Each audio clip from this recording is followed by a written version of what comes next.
শাইখুল হাদিস আল্লামা আজিজুল হক রহমাতুল্লাহি আলাইহি এর সুযোগ্য সাহেবজাদা শাইখুল হাদিস ইবনে শাইখুল হাদিস আল্লামা মামুনুল হক দামাত বারাকাতুহুম। বয়ান রাখবেন আল্লামা মামুনুল হক দামাত বারাকাতুহুম। আমি হযরতকে তার মূল্যবান বয়ান পেশ করার জন্য সবিনয় অনুরোধ করছি।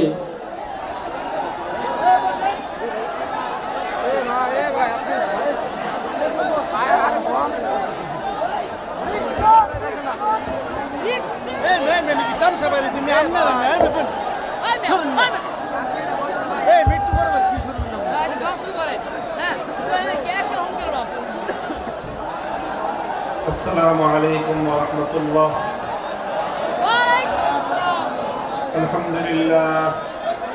الحمد لله نحمده ونستعينه ونستغفره ونؤمن به ونتوكل عليه ونشهد أن لا إله إلا الله وحده لا شريك له ونشهد أن سيدنا وسندنا وحبيبنا ومولانا محمد صلى الله تعالى عليه وعلى آله وأصحابه وبارك وسلم تسليما كثيرا. أما بعد فأعوذ بالله من الشيطان الرجيم. بسم الله الرحمن الرحيم. ألم تر إلى الذين يزعمون أنهم آمنوا بما أنزل إليك وما أنزل من قبلك يريدون أن يتحاكموا إلى الطاغوت وقد أمروا أن يكفروا به ويريد الشيطان أن يضلهم ضلالا بعيدا. بارك الله لنا ولكم في القرآن العظيم ونفعنا وإياكم بالآيات والذكر الحكيم. اللهم صل على محمد وعلى آل محمد كما صليت على إبراهيم وعلى آل إبراهيم إنك حميد مجيد. اللهم بارك على محمد وعلى آل محمد كما باركت على إبراهيم وعلى آل إبراهيم إنك حميد مجيد.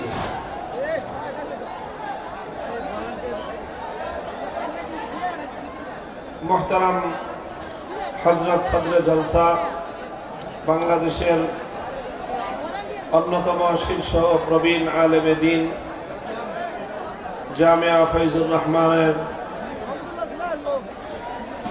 স্বনামধন্য প্রিন্সিপাল ও শাইখুল হাদিস আল্লামা আব্দুল হক হাফিজাহুল্লাহ, উপস্থিত হযরত উলামায়ে কেরাম, সম্মানিত ও শ্রদ্ধাভাজন আমার মুরব্বী সাহেবান, সমবেত ইসলাম প্রিয়, কোরআন প্রেমিক, নবী প্রেমিক, তাওহীদি মুসলমান ভাই ও বন্ধুগণ, পর্দার অন্তরাল ও বাসাবাড়িতে অবস্থানরত আমার সম্মানিত মা ও বোনেরা, আল্লাহ পাক রব্বুল আলামিনের দরবারে শুকরগুজারি আদায় করি যে আজকে বাংলাদেশের অন্যতম প্রাচীন শহর ময়মনসিংহের এই প্রাণ কেন্দ্রে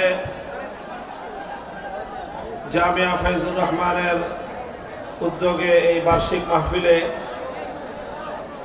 এত অঞ্চলের বিপুল পরিমাণ ধর্মপ্রাণ মুসলমান, আলেম ওলামা, ছাত্র জনতা ও সর্বস্তরের তৌহিদি জনতার ঢল নেমেছে। এটা প্রমাণ করে যে বাংলাদেশ ইসলামের জন্য একটি উর্বর ভূমি।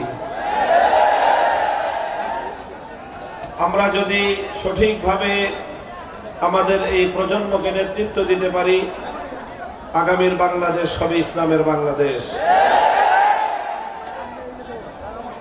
মোহতারাম হাজিরিন, আপনাদের এই মাহফিলে আমি বেশ অনেক বছর ধরেই উপস্থিত হওয়ার সৌভাগ্য লাভ করি। মধ্যখানে কয়েক বছর আপনাদের সাথে সাক্ষাৎ হয়নি অনিবার্য কারণে। সর্বশেষ যে বছর আমি আপনাদের এখানে মাহফিলে আলোচনা করেছিলাম, তখন বাংলাদেশ একটি ঈমান এবং শিরক, তাওহীদ এবং শিরকের একটি প্রশ্নে বাংলাদেশ দ্বিধা বিভক্ত ছিল। সঙ্গত কারণে আমাদের স্পষ্ট অবস্থান ছিল তাওহীদের পক্ষে, শিরকের বিরুদ্ধে। তাওহীদের মূল কথা যেরকম একত্ববাদ, শিরকের মূল কথা হলো আল্লাহ পাক রব্বুল আলামিনের যেই সকল অনন্য এবং একচ্ছত্র বৈশিষ্ট্য রয়েছে, সেই বৈশিষ্ট্যর মধ্যে আল্লাহর সঙ্গে গায়রুল্লাহকে অংশীদার সাব্যস্ত করা। সেই শিরকের পৃথিবীতে সবচেয়ে বড় প্রতীক হলো মূর্তি। পৃথিবীতে শিরকের সবচেয়ে বড় প্রতীক, আইকন হলো মূর্তি। মূর্তি সেটা যে নামেই হোক, মূর্তির মাধ্যমেই পৃথিবীতে শিরকের সূচনা। মূর্তি থেকেই এই পৃথিবীতে মানুষ শিরকের দিকে ধাবিত হয়েছে। এটা কোনো সাধারণ মানুষের কথা নয়, বরং এটা স্বয়ং আল্লাহ রাসূল সাল্লাল্লাহু আলাইহি ওয়াসাল্লামের হাদিসের ঘোষণা। এই জন্য কোনো একত্ববাদী, কোনো মুমিন, কোনো তাওহীদপন্থী মানুষ কখনো মূর্তির পক্ষ অবলম্বন করতে পারে না। এবং প্রত্যেকটা তাওহীদবাদী ঈমানদারের অবস্থান স্পষ্টভাবে মূর্তির বিপক্ষে হতে হবে। মূর্তির এই বিতর্কের সময়ে আপনাদের এই মঞ্চেই আমি বাংলাদেশে যার নেতৃত্বে মূর্তি সংস্কৃতি বাস্তবায়নের অপচেষ্টা করা হয়েছিল, তাকে সতর্কবাণী উচ্চারণ করেছিলাম। সেই সতর্কবার্তা এটা তাদেরকে বলেছিলাম কল্যাণকামিতার দৃষ্টিতে, কিন্তু তারা বিষয়টাকে ভালো চোখে না নিয়ে তারা সতর্ক হবে তো দূরের কথা, তারা শিরকের পথে অটল থেকে একত্ববাদের কথা বলার অপরাধে, মূর্তির বিরুদ্ধাচরণ করার অপরাধে আমাদের বিরুদ্ধে ঘৃণ্য ষড়যন্ত্রে লিপ্ত হয়েছিল। 4 বছর পরে আজকে কথা বলতে আমাদের কোনো দ্বিধা নেই যে আমরা এর চেয়ে কঠিন পরিস্থিতি হলেও আলহামদুলিল্লাহ কখনোই মূর্তির বিরুদ্ধে আমাদের কণ্ঠে কথা বলতে আমরা দ্বিধা করব না। আল্লাহ পাক রব্বুল আলামিন আমাদের সামান্য কথা এবং সামান্য একটু ত্যাগ আর কোরবানির বদৌলতে আল্লাহ পাক রব্বুল আলামিন অনেক বড় বিজয় দিয়েছেন, যে 1 ঘন্টার ব্যবধানে গোটা বাংলাদেশ মূর্তির অপবিত্রতা থেকে মুক্ত হয়েছে। আমি আপনাদের সামনে এই গভীর রজনীতে সুদীর্ঘ আলোচনা করব না। আপনারা জানেন আমার আলোচনার বিষয়বস্তু সাধারণত চলমান কিছু বিষয় হয়ে থাকে, যে বিষয়গুলোর সাথে সমাজ, রাষ্ট্র, রাজনীতি, আন্তর্জাতিক চলমান প্রেক্ষাপটের একটা প্রেক্ষাপট এবং সেই বিষয়গুলোর আলোচনা থাকে আমার আলোচ্য বিষয়। এগুলো আমরা কেন বলি? যদিও আমাদের এই কথা অনেকের কাছে ভালো লাগে না। অনেকে মনে করে আলেম ওলামারা শুধুমাত্র মাসআলা মাসাইল নিয়েই আলোচনা করবে, আলেম ওলামারা শুধু ধর্মের ইবাদত বিষয়ে কথা বলবে, ইসলামের ইবাদত, নামাজ, রোজা, হজ, যাকাত, পর্দা, পুশিদা, পিতামাতার হক, জাহান্নামের আযাবের ভয়, জান্নাতের আশাবাদের কথা, কবরের কথা, এই সমস্ত কথার মধ্যেই আলেমদের আলোচনা সীমাবদ্ধ থাকবে। এটা আমাদের সমাজের এক শ্রেণীর মানুষের বদ্ধমূল ধারণা। তারা আলেমদের কাছ থেকে সমাজের অসঙ্গতি নিয়ে কথা শুনতে চায় না। তারা উলামায়ে কেরামের কাছ থেকে রাজনীতির অঙ্গনে নানা ধরনের কুসংস্কারের বিরুদ্ধে আলেমদের প্রতিবাদী কণ্ঠের আওয়াজ তারা শুনতে অভ্যস্ত নয়।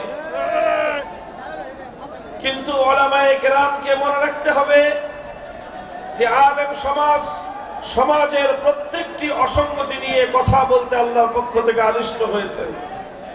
আলেম সমাজ আল্লাহর পয়গম্বরের পক্ষ থেকে জাতির প্রতিটি বিচ্যুতির ব্যাপারে জাতিকে সতর্ক করে সঠিক পথ নির্দেশনা দেওয়ার জন্য আদিষ্ট হয়েছেন। সুতরাং আমাদের স্পষ্ট ঘোষণা যে এই জাহিলি সমাজ ব্যবস্থা আমাদের কাছ থেকে যাই শুনতে পছন্দ করুক আর যাই শুনতে অপছন্দ করুক, আমরা আল্লাহর কোরআনের দৃষ্টিতে আল্লাহর পয়গম্বরের সুন্নাহর আলোকে সমাজ, রাষ্ট্র, রাজনীতির প্রতিটি অসঙ্গতি নিয়ে কথা বলবো, কথা বলতে থাকবো। আমাদের কথা যদি কারো ভালো লাগে তবুও বলবো, আমাদের কথা যদি কারো অপছন্দ হয় তবুও বলবো, আমাদের কথায় যদি কারো গাত্রদাহ হয় সে জ্বলতে পুড়তে জ্বলে পুড়ে ছারখার হতে পারে। ইনশাআল্লাহ আলেম সমাজের কণ্ঠ হকের কথা বলতে কখনো স্তম্ভিত হবে না।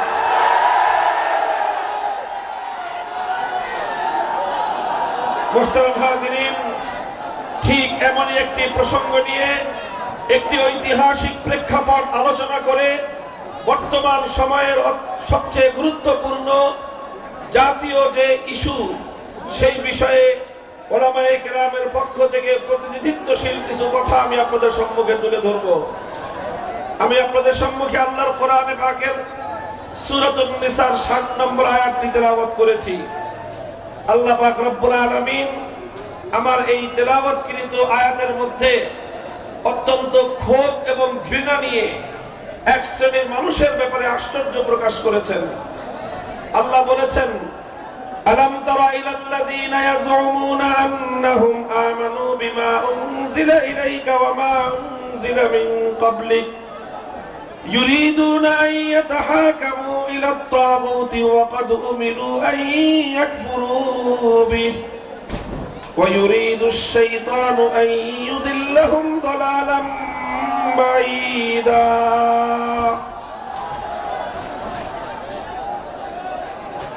আপনারা এদিকে লক্ষ্য করে আওয়াজ করবেন না ভাই। টিন ভাঙ্গেন আর বিল্ডিং ভাঙ্গেন, যাই ভাঙ্গেন, আওয়াজ করেন না। শান্ত হন, শান্ত হন। আপনারা কেউ শব্দ করবেন না ভাই, কোনো আওয়াজ করবেন না। এগুলো একটা ব্যবস্থাপনার জন্য মাদ্রাসার পক্ষ থেকে, ইন্তেজামিয়ার পক্ষ থেকে এটা দেওয়া হয়েছে। আপনারা বিশৃঙ্খলা করবেন না মেহেরবানি করে, মাহফিলটা আমাদেরকে সমাপ্ত করতে দেন। আপনারা এইভাবে এই কেউ টিনে হাত দিবেন না, কেউ টিনে হাত দিবেন না, দয়া করে কেউ টিনে হাত দিবেন না। আপনারা পিছন দিকে সরে যান, পিছন দিকে সরে যান, সামনের দিকে চলে যান, নাহলে আওয়াজ শুনতে থাকেন। দেখতে হবে এমন কোনো জরুরি কিছু না। মেহেরবানি করে এত বড় মজমাকে বিশৃঙ্খল করবেন না আপনারা কেউ।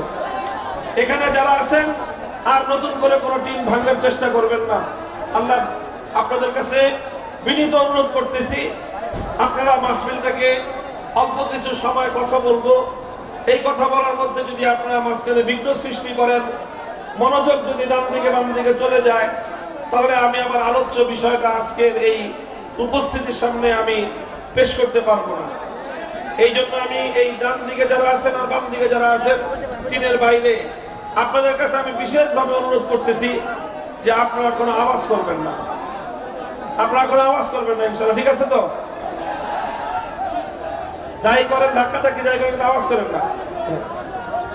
মুহতারাম হাজিরিন, আয়াতের মধ্যে আল্লাহ পাক রব্বুল ইজ্জত বলতেছেন, অত্যন্ত ক্ষোভ এবং ঘৃণা নিয়ে আল্লাহ প্রশ্ন ছুড়ে দিয়েছেন যে তোমরা কি লক্ষ্য করো না যে কিছু মানুষ আছে এমন যারা নিজেদেরকে ইমানদার বলে দাবি করে, ইয়াজউমুনা আন্নাহুম আমানু, তারা দাবি করে তারা ইমানদার, অথচ ইমানদার হিসেবে নিজেদেরকে দাবি করার পরেও ইউরিদুনা আন ইয়াতাহাকামু ইলা আত-তাগুত, তারা তাগুতের কাছে বিচার চাইতে যায়, তারা তাগুতের কাছে ফয়সালা চাইতে যায়, তারা তাগুতকে বিচারক এবং তাগুতকে তারা শাসক হিসেবে মেনে নেয়।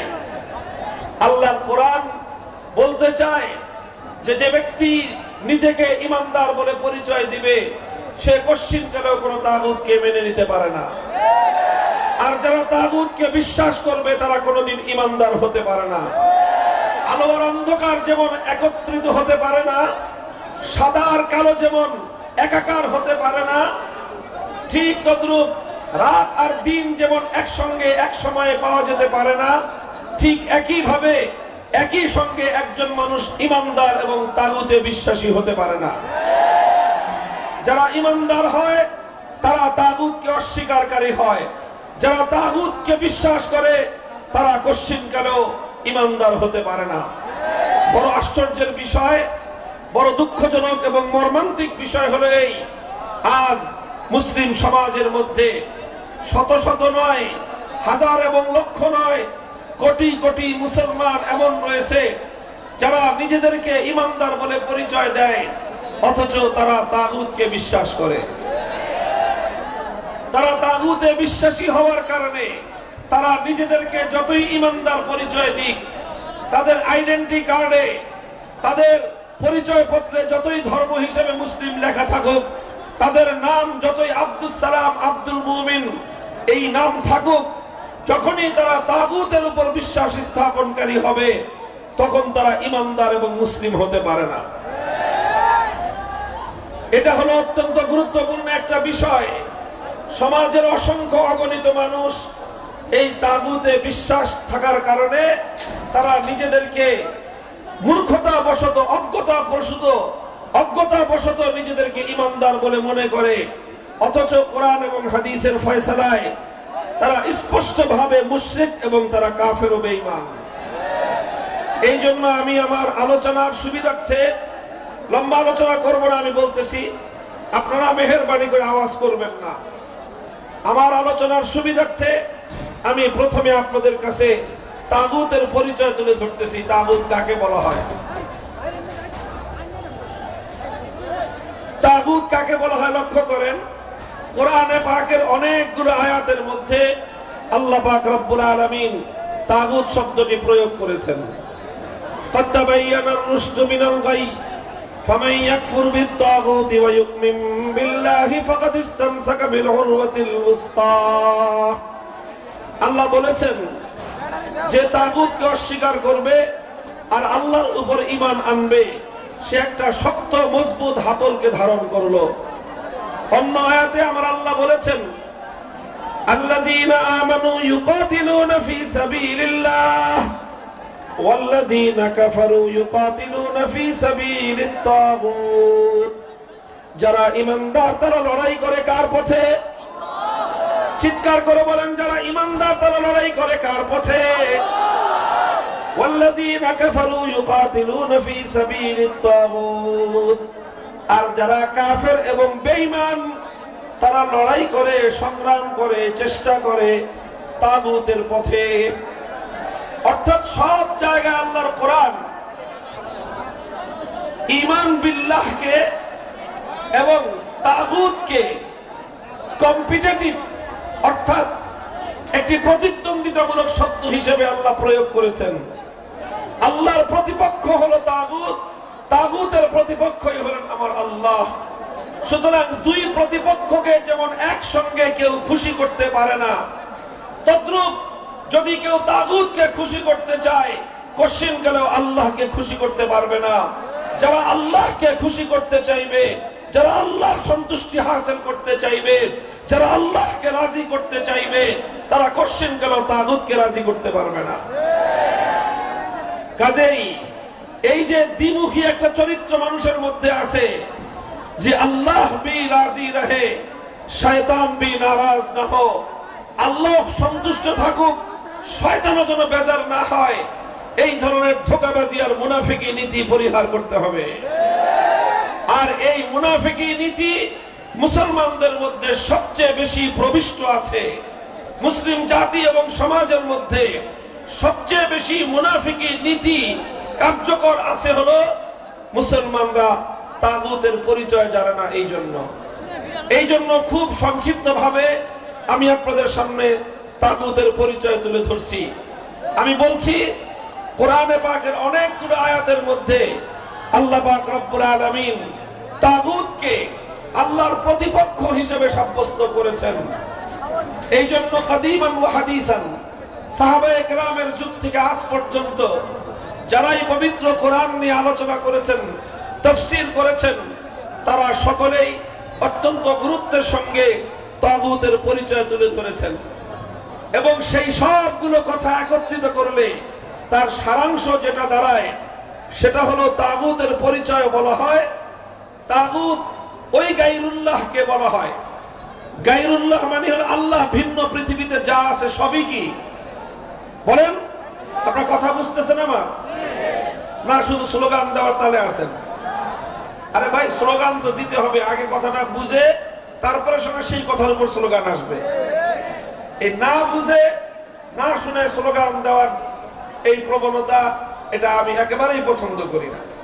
স্লোগান দিতে হবে, শুধু স্লোগান কেন, লড়তে হবে, মারতে হবে এবং মরতে হবে, শাহাদাতের রক্ত দিতে হবে, জীবন দিতে হবে, বিপ্লবের পথে আল্লাহর জমিনকে রক্তে রঞ্জিত করে শাহাদাতের সিঁড়ি বেয়ে কালেমার পতাকা উড়াতে হবে।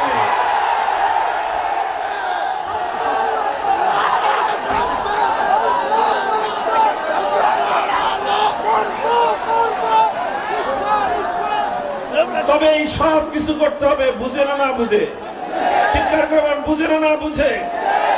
আমাদের অত্যন্ত গুরুত্বপূর্ণ মৌলিক প্রশ্ন আজ, আমার কথা বুঝেন, নবীন ওলামায়ে কেরাম ভালো করে বুঝবেন। আজকের এই সমাজের কাছে বিশেষ করে আধুনিক শিক্ষিত তরুণ প্রজন্ম, স্কুল কলেজ ইউনিভার্সিটির ছাত্ররা আজ যেই প্রসঙ্গটা খুব ভালো করে জানতে চায়, বুঝতে চায়, সেই প্রসঙ্গ হলো এই ঈমান এবং কুফরের প্রসঙ্গ, তাওহীদ এবং শিরকের প্রসঙ্গ, একত্ববাদী আল্লাহ এবং এই তাগুতের পার্থক্য প্রসঙ্গ আজকে বুঝতে চায় তারা। আর এই আবেগ, এই চেতনা তাদের মধ্যে সৃষ্টি হয়েছে বলে বাংলাদেশে 5ই আগস্টের বিপ্লব হয়েছে। 5ই আগস্টের বিপ্লব শুধু আলেম ওলামারা করে নাই, 5ই আগস্টের বিপ্লব শুধু কওমি মাদ্রাসার ছাত্ররা করে নাই, বরং 5ই আগস্টের বিপ্লব এদেশের কওমি, আলিয়া, স্কুল, কলেজ, ইউনিভার্সিটির সকল প্রজন্মের ছাত্র জনতা, ইয়াং জেনারেশন, তরুণ প্রজন্ম ঐক্যবদ্ধ হয়ে যে বিপ্লব করেছে, সেই বিপ্লবের অন্যতম চেতনা ছিল আল্লাহর জমিন থেকে সমস্ত তাগুতি শক্তির শেকড় সহ উপড়ে ফেলা। কাজেই এটা আজ গুরুত্বপূর্ণ প্রসঙ্গ, এটা বুঝতে হবে আমাদেরকে, ছাত্র জনতাকে বুঝতে হবে, তরুণ আলেমদেরকে বুঝতে হবে, জাতির কাছে এই মেসেজ পৌঁছে দিতে হবে। আমি বলছি তাগুতের পরিচয়, ডেফিনিশন, সংজ্ঞা বলছি তাগুত কাকে বলা হয়। খুব সহজ ভাষায় বলতে গেলে আমি বলছিলাম গায়রুল্লাহ বুঝেন? বলেন সকলে জবাব দেন, গায়রুল্লাহ বুঝেন? গায়রুল্লাহ মানে কি? আল্লাহ ছাড়া। গায়রুল্লাহ মানে এই পৃথিবীতে আল্লাহ ছাড়া যা আছে সবই আল্লাহ ছাড়া, কায়নাতের মধ্যে যা আছে সব কি গায়রুল্লাহ। তো কোন গায়রুল্লাহকে যদি আল্লাহর আসনে বসানো হয়, সেই গায়রুল্লাহকেই বলা হয় তাগুত। যেই গায়রুল্লাহকে আল্লাহর আসনে বসানো হবে সেই গায়রুল্লাহ কি? তাগুত। যে গায়রুল্লাহ নিজে অথবা অন্য কেউ তাকে আল্লাহর আসনে বসানোর পর সে তার প্রতি সম্মত থাকবে, সেই গায়রুল্লাহকেই তাগুত বলা হবে। আরো সহজ ভাষায় যদি বলি, আমার আল্লাহ পাক রব্বুল আলামিনের কিছু বৈশিষ্ট্য আছে যেটা আল্লাহর জন্য নির্ধারিত, যে বৈশিষ্ট্য আল্লাহ ছাড়া অন্য কারো জন্য বৈধ নয়, এমন কিছু বৈশিষ্ট্য আল্লাহর রয়েছে। আল্লাহর সেই বৈশিষ্ট্যগুলো যদি কোনো গায়রুল্লাহর জন্য সাব্যস্ত করা হয়, তখনই সেই গায়রুল্লাহ তাগুতে পরিণত হয়। যেরকম সহজ দৃষ্টান্ত দিলে আপনারা বুঝবেন, ইবাদতের একমাত্র মালিক কে? চিৎকার করবেন, একেবারে মাহফিলের শেষ পর্যন্ত বলবেন, ইবাদতের একমাত্র মালিক কে? ইবাদতের একমাত্র উপযুক্ত কে? এখন যে ইবাদত একমাত্র আল্লাহর প্রাপ্য, সেই ইবাদত যদি আল্লাহ ছাড়া কোনো গায়রুল্লাহকে দেওয়া হয়, তাহলে সেই গায়রুল্লাহকেই বলা হয় তাগুত। যেমন ইবাদত কেউ যদি আল্লাহকে না করে লাত, মানাত, উজ্জা, হুবাল এই সমস্ত দেব দেবতাকে ইবাদত করে, তাহলে সেই দেব দেবতাগুলোকেই বলা হয় তাগুত। এটা ছিল সেই যুগের তাগুত। আর আজকের যুগে এই যে দুর্গা, সরস্বতী, কালী নামে যত মূর্তির পূজা মানুষ করে, এই প্রত্যেকটা মূর্তিকে মানুষ আল্লাহর আসনে বসায়। যে ইবাদত এক আল্লাহর উপযুক্ত ছিল, যে ইবাদত একমাত্র আল্লাহর জন্য নির্ধারিত ছিল, সেই ইবাদতকে আল্লাহর জন্য না করে দুর্গার জন্য করলো, কালীর জন্য করলো, সরস্বতীর জন্য করলো, নানা ধরনের মূর্তির জন্য করলো। সুতরাং এই মূর্তিগুলো যখনই মানুষ এই মূর্তির পূজা করে, তখনই এই মূর্তিগুলো তাগুতে পরিণত হয়। এটা মানুষ বুঝে, এটা মুসলমানরা বুঝে যে আল্লাহ ছাড়া অন্য কোনো গায়রুল্লাহর পূজা করা যাবে না। কেন? তাহলে একত্ববাদ থাকবে না। ইবাদতের উপযুক্ত একমাত্র কে? আল্লাহ। ইবাদত যেরকম একমাত্র আল্লাহর, আল্লাহ একমাত্র যেরকম ইবাদতের উপযুক্ত, আল্লাহ এই মহাবিশ্বের মধ্যে একমাত্র ইবাদত প্রাপ্য, ঠিক তদ্রূপ ইবাদতের মতো আল্লাহ পাকেরও আল্লাহর আরেকটা অনন্য বৈশিষ্ট্য রয়েছে, যেটা আল্লাহর জন্য নির্ধারিত। সেটা হলো এই কায়নাতের মধ্যে, গোটা সৃষ্টি জগতের মধ্যে চূড়ান্ত ভাবে আনচ্যালেঞ্জেবল, অর্থাৎ যেই বিষয়কে কেউ চ্যালেঞ্জ করতে পারবে না, কেউ যেটাকে প্রশ্ন করতে পারবে না, কেউ যেটাকে বাতিল করতে পারবে না, এইরকম চূড়ান্ত ভাবে এই মহাবিশ্বের মধ্যে বিধান দেওয়ার একমাত্র মালিককে। আল্লাহর কোন বিধানকে দুনিয়ার কোন কর্তৃপক্ষ চ্যালেঞ্জ করার অধিকার রাখে না। আল্লাহর কোন বিধানকে দুনিয়ার কোন ব্যক্তি বা কোন কর্তৃপক্ষ বাতিল করার অধিকার রাখে না। আল্লাহর কোন বিধানের ব্যাপারে দুনিয়ার কোন কর্তৃপক্ষ, দুনিয়ার কোন ব্যক্তি প্রশ্ন করবার অধিকার রাখে না। এই প্রশ্নহীন চূড়ান্ত বিধান দেওয়ার একমাত্র মালিককে,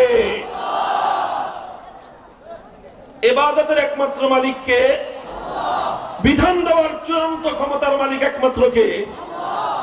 ইবাদতের মধ্যে যদি কেউ আল্লাহ ছাড়া কোন গায়রুল্লাহর ইবাদত করে, তাহলে এটাকে বলা হয় শিরক ফিল ইবাদাহ, অর্থাৎ ইবাদতের মধ্যে শিরক করলো কেউ।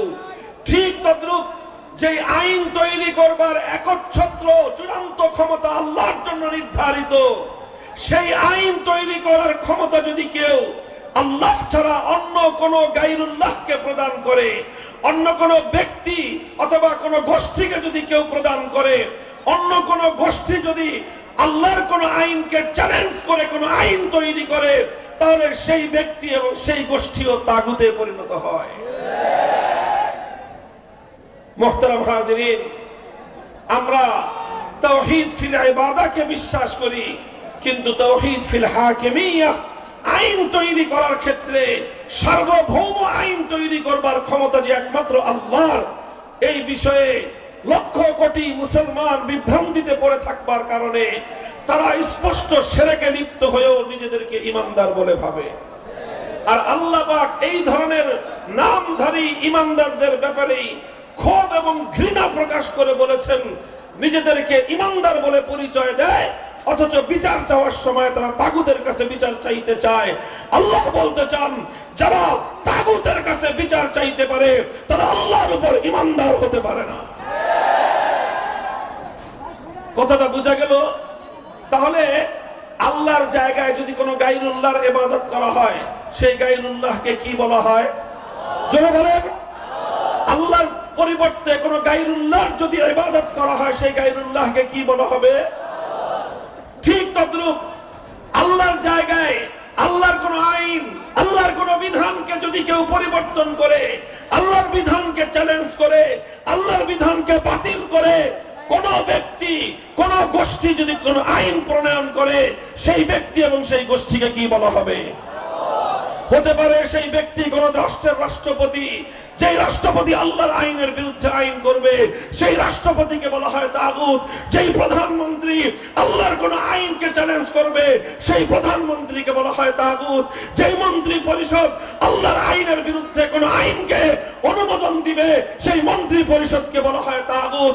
যেই বিচারপতি, যেই বিচারপতি, যেই বিচারালয় আল্লাহর আইনের বিরুদ্ধে কোন আইনকে অনুমোদন দিবে, বৈধতা দিবে, সেই বিচারপতি এবং বিচারালয়কে বলা হবে তাগুত। যেই সংসদ অথবা যেই আইন পরিষদ আল্লাহর আইনের বিরুদ্ধে কোন আইন পাশ করবে, গোটা সেই সংসদকেই বলা হয় তাগুত।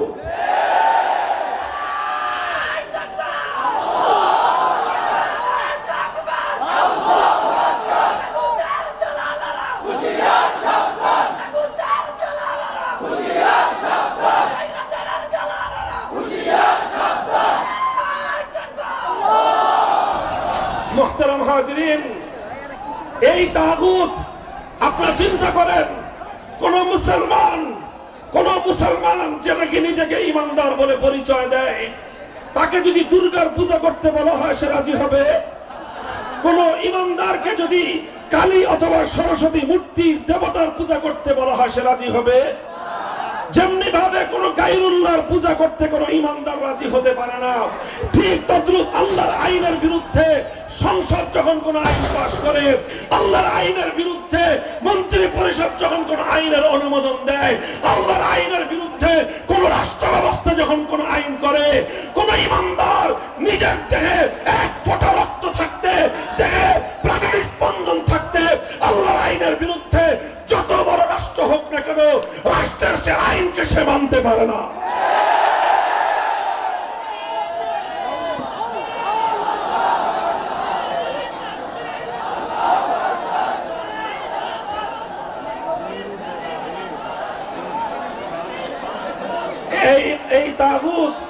এই তাগুতি ব্যবস্থা তথা আল্লাহর এই পৃথিবীতে, আল্লাহর সৃষ্টি জগতের মধ্যে, আল্লাহর মাখলুকাতের উপর গায়রুল্লাহর আইন চাপিয়ে দেওয়া, এটাই হলো এই পৃথিবীর মানুষের উপর সবচেয়ে বড় জুলুম। লক্ষ্য করে বুঝেন, আল্লাহ মাখলুক সৃষ্টি করলেন কে? এই জমিন সৃষ্টি করলেন কে? এই মানুষ সৃষ্টি করলেন কে? এই মানুষকে লালন পালন করেন কে? এই মানুষের রিজিকের ব্যবস্থা করেন কে? এই মানুষের হায়াত মওতের মালিক কে? সব কিছু আল্লাহ করেন। এই মানুষের জন্য আল্লাহ পাক আগুন পানি বাতাস সৃষ্টি করেছেন। মানুষ আল্লাহর প্রতি মুহূর্তে আল্লাহর রিজিক খেয়ে বেঁচে থাকে।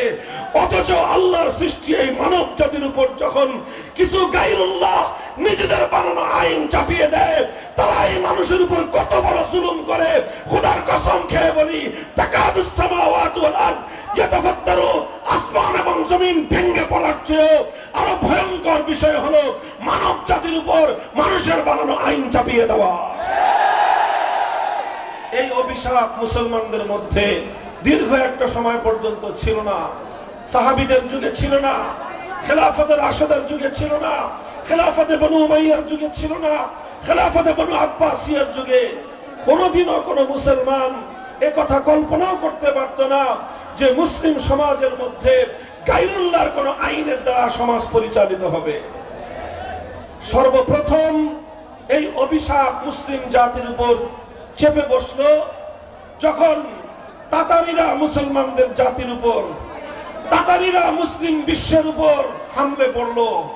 তারা আগ্রাসন শুরু করলো, মুসলমানদের খেলাফত ধ্বংস করে, মুসলমানদের খেলাফতের কেন্দ্রবিন্দু বাগদাদকে ধ্বংস করে তারা মুসলিম বিশ্বের বিপুল জায়গা দখল করে তাতারিরা ক্ষমতার মসনদ কেড়ে নিল।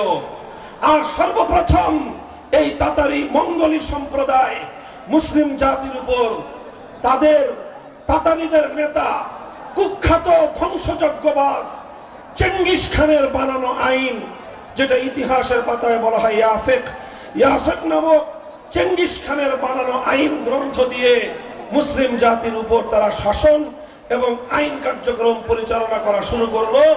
এটাই ছিল ইতিহাসের আলোকে মুসলিম জাতির উপর আল্লাহর আইনের বিরুদ্ধে মানব রচিত আইনের সর্বপ্রথম প্রয়োগ। যখন এই তাতারিরা মুসলমানদের উপর চেঙ্গিস খানের বানানো আইন প্রয়োগ করলো, উলামায়ে কেরাম সর্বশক্তি দিয়ে, মুসলিম উম্মাহ সর্বশক্তি দিয়ে এটাকে প্রতিরোধ করার চেষ্টা করলেন। গায়রুল্লাহর এই আইনকে রুখে দেওয়ার জন্য প্রতিটি জনপদ থেকে উলামায়ে কেরাম মাথা প্রতিটি জনপদ থেকে উলামায়ে কেরাম তারা আওয়াজ উঠালেন। প্রতিটি জনপদ থেকে উলামায়ে কেরাম তাতারীদের বিরুদ্ধে সংগ্রাম শুরু করলেন। প্রতিটি মুসলিম জনপদ থেকে মুসলমানদের উপর চাপিয়ে দেওয়া এই অভিশপ্ত ব্যবস্থা উৎখাত করার জন্য তারা চেষ্টা করলেন। এই চেষ্টা করতে গিয়ে অনেক আলেমদেরকে শাহাদাতের রক্ত দিতে হয়েছে, জীবন দিতে হয়েছে, কারাবরণ করতে হয়েছে। শাইখুল ইসলাম ইবনে তাইমিয়া রাহমাতুল্লাহি আলাইহি ৬ বার তিনি কারাবরণ করেছেন। কারা প্রকোষ্ঠে জীবনের দীর্ঘ সময় তিনি অতিক্রম করে দিয়েছেন, কিন্তু গায়রুল্লাহর আইন, আল্লাহর আইনের পরিবর্তে মুসলিম জাতির উপর চাপিয়ে দেওয়াকে তিনি মেনে নিতে পারেন নাই। উলামায়ে কেরামের এই সংগ্রাম, তাদের এই ত্যাগ আর কোরবানির বিনিময়ে এক সময় আল্লাহ পাক রব্বুল আলামিন মুসলমানদের উপর থেকে এই অভিশাপকে তুলে নিলেন। তাতারীরা ব্যাপকভাবে পরাস্ত হলো, বিভিন্ন যুদ্ধে তাতারীদের পরাজয় ঘটলো, আর অনেক তাতারীরা ইসলাম গ্রহণ করে ইসলামের সুশীতল ছায়ায় চলে আসলো এবং একটা পর্যায়ে গিয়ে খেলাফতে ওসমানিয়া প্রতিষ্ঠিত হলো। একদিকে নাম কাওয়াস্তে খেলাফতে বনু আব্বাসিয়া, আরেকদিকে খেলাফতে ওসমানিয়া চলতে থাকলো এবং আবার মুসলমানদের দেশে, মুসলিম সমাজে আল্লাহর আইনের দ্বারা জাতি শাসিত হওয়ার সেই সোনালী যুগ আবার ফিরে এলো। এভাবেই চলতে চলতে চলতে চলতে 1757 সালে এই ভারতবর্ষকে দখল করলো ইংরেজ সাম্রাজ্যবাদ, ব্রিটিশ সাম্রাজ্যবাদ আমাদের ভারতবর্ষ দখল করলো। ওদিকে ফ্রান্স সাম্রাজ্যবাদ আফ্রিকার বিভিন্ন মুসলিম অঞ্চলগুলোকে দখল করলো। ইতালি বিশাল মুসলিম এলাকা দখল করে নিল। এইভাবে পশ্চিমা সাম্রাজ্যবাদীরা মুসলিম দেশ এবং মুসলিম জনপদগুলোকে দখল করে করে নিয়ে সেই জায়গাগুলো থেকে আল্লাহর আইনকে উৎখাত করে দিয়ে, কোরআনের শাসন ব্যবস্থাকে উৎখাত করে দিয়ে আল্লাহর আইনের জায়গায় সাম্রাজ্যবাদী ব্রিটিশ আইনের দ্বারা মুসলিম জাতিকে তারা শাসন করতে শুরু করলো। এই অভিশাপ শুরু হলো আমাদের এই পাক ভারত উপমহাদেশে 1757 সালের পরে। যখন এই অভিশপ্ত ধারা শুরু হলো, সর্বপ্রথম শাহ আব্দুল আজিজ মুহাদ্দিস দেহলভী রাহমাতুল্লাহি আলাইহি তিনি একটা ঐতিহাসিক ফতোয়া দিয়েছিলেন। সেই ফতোয়া হলো এই যে ভারতবর্ষে সংখ্যার দিক থেকে মুসলমান যতই হোক না কেন, সংখ্যার দিক থেকে মুসলমান যতই হোক, মুসলমানদের দেশ হওয়া, মুসলিম দেশ হওয়া, ইসলামী দেশ হওয়ার জন্য সংখ্যায় মুসলমান বেশি প্রয়োজন নয়। আর সংখ্যায় মুসলমান যতই থাকুক, একটি দেশ তখনই ইসলামী দেশ থাকে যখন সেই দেশের শাসনতন্ত্র হয় কোরআনী শাসন, যখন সেই দেশের আইন হয় আল্লাহর আইন। সর্বপ্রথম যখন ব্রিটিশ সাম্রাজ্যবাদীরা মুসলমানদের এই ভারতবর্ষকে দখল করে আল্লাহর আইনের পরিবর্তে ব্রিটিশদের প্রবর্তিত আইন তারা চালু করলো, শাহ আব্দুল আজিজ রহমতুল্লাহি আলাইহি ফতোয়া জারি করলেন, এই দেশ এখন কোটি কোটি মুসলমান থাকতে পারে, কিন্তু এই দেশ আর ইসলামী দেশ নাই। এই দেশ এখন দারুল ইসলাম নয়, এই দেশ এখন দারুল হরব, অর্থাৎ এই দেশ এখন কাফেরদের দ্বারা আক্রান্ত দেশ। কারণ এই দেশে মুসলমান থাকতে পারে, মুসলমানরা নিরাপদ থাকতে পারে, কিন্তু এদেশে ইসলাম নিরাপদ নাই, এদেশে ইসলামের আইন নিরাপদ নাই। যে দেশে ইসলামের আইন নিরাপদ নাই সেই দেশ দারুল হরব। সেই হিসেবে এই দারুল হরবকে আবার দারুল ইসলামে ফিরিয়ে আনা আর এজন্য লড়াই করা, জিহাদ করা, সংগ্রাম করা প্রত্যেক মুসলমানের জন্য ফরজ। এই ফতোয়া জারি করার পর মুসলমানরা আবার আল্লাহর আইন ফিরিয়ে আনার জন্য সংগ্রাম শুরু করলেন, লড়াই শুরু করলেন। লড়াই আর সংগ্রাম চলতে চলতে 1831 সালে বালাকোটে সৈয়দ আহমদ শহীদ রহমতুল্লাহি আলাইহি ইংরেজদের বিরুদ্ধে লড়াই করলেন। উদ্দেশ্য ছিল একটাই, আবার আল্লাহর জমিনে আল্লাহর আইন ফিরিয়ে আনা। সেই বালাকোটে সৈয়দ আহমদ রহমতুল্লাহি আলাইহি শাহাদাত বরণ করলেন। আবার মুসলমানরা নতুন করে লড়াই শুরু করলো, প্রস্তুতি শুরু করলো। আবার 1857 সাল এলো। 1857 সালে হাজী আমদাদুল্লাহ মুহাজির মক্কি রহমতুল্লাহি আলাইহি আল্লাহর জমিনে আল্লাহর আইন বাস্তবায়নের জন্য খেলাফতের ঘোষণা দিলেন এবং তিনি আমিরুল মুমিনিন হিসেবে মুসলমানদের উপর আল্লাহর আইন প্রয়োগ করার ঘোষণা দিলেন। মুহতারাম হাজিরিন, দুর্ভাগ্যজনক আমরা আজকে হাজী আমদাদুল্লাহ মুহাজির মক্কি রহমতুল্লাহি আলাইহিকে শুধুমাত্র সাইয়্যিদুত তায়েফা সকল পীরদের পীর হিসেবে আমরা পরিচয় দিয়ে থাকি। হাজী আমদাদুল্লাহ মুহাজির মক্কি রহমতুল্লাহ আলাইহি যেমনি ভাবে সকলের পীর ছিলেন, রশিদ আহমদ গঙ্গুহির পীর ছিলেন, কাসেম নানুতুবি রহমতুল্লাহ আলাইহির পীর ছিলেন, শাইখুল হিন্দের পীর ছিলেন, শাহ আশরাফ আলী থানভী রহমতুল্লাহ আলাইহির পীর ছিলেন। কিন্তু এমনি একদিকে যেমন তার পীরের পরিচয় ছিল, সঙ্গে সঙ্গে তিনি এই উম্মতের, এই ভারতবর্ষের আমিরুল মুমিনিন ছিলেন। তিনি আমিরুল মুমিনিন ছিলেন। তিনি খেলাফত ঘোষণা দিয়েছিলেন। তার সেই খেলাফতের প্রধান মার্কাজ, প্রধান রাজধানী ছিল থানা ভবন। তার একজন প্রধান সেনাপতি ছিল হাফেজ জামান রহমতুল্লাহ আলাইহি। তার খেলাফতের প্রধান বিচারপতি ছিলেন রশিদ আহমদ গঙ্গুহি রহমতুল্লাহ আলাইহি। তার রাষ্ট্রে, তার খেলাফতের প্রধানমন্ত্রী ছিলেন কাসেম নানুতুবি রহমতুল্লাহ আলাইহি। এভাবে হাজী আমদাদুল্লাহ মুহাজির মক্কি রহমতুল্লাহ আলাইহি তিনি আবার ইংরেজদের বানানো আইন প্রত্যাখ্যান করে, বাতিল করে মুসলিম সমাজের মধ্যে আল্লাহর আইন ফিরিয়ে আনার জন্য খেলাফত কায়েম করেছিলেন। আর তিনি যখন এই খেলাফত কায়েম করে আল্লাহর আইন জারি করলেন, ব্রিটিশ সাম্রাজ্যবাদীরা তাদের বিরুদ্ধে হামলা করলো, আক্রমণ করলো, লড়াই হলো, জিহাদ হলো।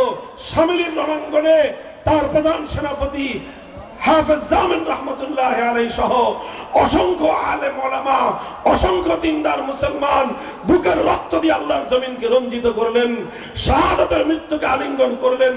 হাজার হাজার ওলামায়ে কেরাম ফাঁসি কাস্টে ঝুললেন। বুক খালি হলো ওলামায়ে কেরামের মায়েদের, বিধবা হলেন আলেমদের স্ত্রীরা, ইতিম হলো আলেমদের সন্তানেরা। সমস্ত জুলুম তারা চোখ বুজে সহ্য করলেন, হাসি মুখে তারা বরণ করে নিলেন। কিন্তু এক মুহূর্তের জন্য মানব রচিত আইনের সামনে মাথা নত করেন নাই। তারা শাহাদাত বরণ করলেন, পারলেন না এবারও দ্বিতীয় চেষ্টায়। তখন 1866 সালে নতুন মেহনত শুরু করলেন, দারুল উলুম দেওবন্দ প্রতিষ্ঠা করলেন। উদ্দেশ্য আবার একই, আল্লাহর জমিনে আল্লাহর আইন, আল্লাহর শাসন ফিরিয়ে আনতে হবে। আল্লাহর জমিনে আল্লাহর কোরআনের শাসন ফিরিয়ে আনতে হবে। 1866 সালে দারুল উলুম দেওবন্দ প্রতিষ্ঠিত হয়ে এই সংগ্রাম শুরু হলো। চলতে চলতে চলতে চলতে 80 বছর পরে 1947 সালে ব্রিটিশরা রাজি হলো যে ঠিক আছে, আমরা তোমাদের দেশ ছেড়ে চলে যাব, তোমরাই তোমাদের দেশ যেভাবে ইচ্ছা সেভাবে শাসন করবে। যখন ব্রিটিশরা এই দেশ ছেড়ে চলে যেতে সম্মত হলো, তখন এদেশে বড় বড় দুইটা জাতি ছিল, একটা হলো হিন্দু জাতি আর একটা হলো মুসলিম জাতি। তখন প্রশ্ন আসলো, এই দুই রাষ্ট্র, বিশাল ভারত একসঙ্গে থাকবে না হিন্দুদের আলাদা রাষ্ট্র হবে, মুসলমানদের আলাদা রাষ্ট্র হবে? তখন মুসলমানরা সিদ্ধান্ত নিল, অধিকাংশ মুসলিমরা সিদ্ধান্ত নিল যে আমাদের দুনিয়ার এত উন্নতির প্রয়োজন নাই, আমাদের এত বড় রাষ্ট্রের প্রয়োজন নাই, আমাদের জাগতিক এত সমৃদ্ধির প্রয়োজন নাই। আমরা আধা পেট খেয়ে থাকবো, অনাহারে অর্থাহারে থাকবো, কিন্তু আমরা এমন একটা ভূখণ্ড চাই যেই ভূখণ্ডে আইন হবে আল্লাহর আইন, যেই ভূখণ্ডের শাসন ব্যবস্থা হবে আল্লাহর কোরআনী শাসন ব্যবস্থা। শুরু হলো পাকিস্তান প্রতিষ্ঠার আন্দোলন। এই বাংলাদেশের ছাত্র জনতা, দুঃখজনক ইতিহাস, আর তোমার পূর্বপুরুষদের গৌরবজনক ইতিহাসের একটা অধ্যায়। গভীর মনোযোগ দিয়ে শুনো।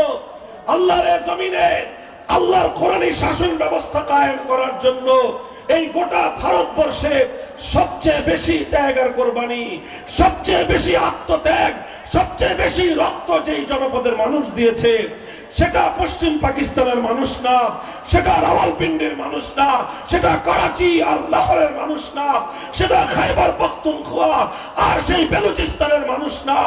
আল্লাহর জমিনে আল্লাহর কোরআনের শাসন কায়েম করার জন্য ভারতবর্ষে যে জাতির সবচেয়ে বেশি অবদান, সে জাতি হলো এই পূর্ব বাংলা তথা বাংলাদেশের মুসলিম সমাজ। অত্যন্ত গৌরবজনক ইতিহাস আমাদের পূর্বপুরুষদের ইতিহাস। আমাদের পূর্বপুরুষরা তারাই বাড়ির কাছের কলকাতাকে লাথি মারলো, বললো যে তোমাদের সঙ্গে আমরা থাকবো না। বাড়ির কাছের দিল্লির সঙ্গে আমরা সম্পর্ক ছিন্ন করলাম। বিশাল ভারত রাষ্ট্র, যেই ভারত রাষ্ট্র আমাদের বাংলা জনপদের চারিদিক থেকে ঘেরাও করে আছে। আমরা এই ভারতের সঙ্গে থাকলে অনেক বড় রাষ্ট্র পেতাম, আমরা ভারতের সঙ্গে থাকলে অনেক বড় দেশ পেতাম, ভারতের সঙ্গে থাকলে পৃথিবীতে আমরা অনেক বড় রাষ্ট্রের নাগরিক হিসেবে সারা দুনিয়াতে আমরা চলাফেরা বিচরণ করতে পারতাম। কিন্তু আমাদের পূর্বপুরুষরা, তোমাদের পূর্বপুরুষরা বাড়ির কাছের দিল্লি আর বাড়ির কাছের ভারতবর্ষকে লাঠি মেরে 2000 কিলোমিটার দূরের সেই পশ্চিম পাকিস্তানিদের সঙ্গে হাতে হাত রেখেছিল। এ কারণে নয় যে ওরা পশ্চিম পাকিস্তানি খান পাঠান, শুধু একটা কারণে, ওদের পরিচয় মুসলমান, আমাদের পরিচয় মুসলমান। আমরা বলেছিলাম আসো মুসলমান মুসলমান, হাতে হাত রাখি, ভ্রাতৃত্বের বন্ধন স্থাপন করি, আর আমরা এমন একটা রাষ্ট্র করি যে রাষ্ট্রের সংবিধান হবে আল কোরআন। আল্লাহর কোরআনের আইনের দ্বারা শাসিত হওয়ার জন্য পশ্চিম পাকিস্তানের মুসলমানদেরও অনেক ত্যাগ রয়েছে, অবদান রয়েছে।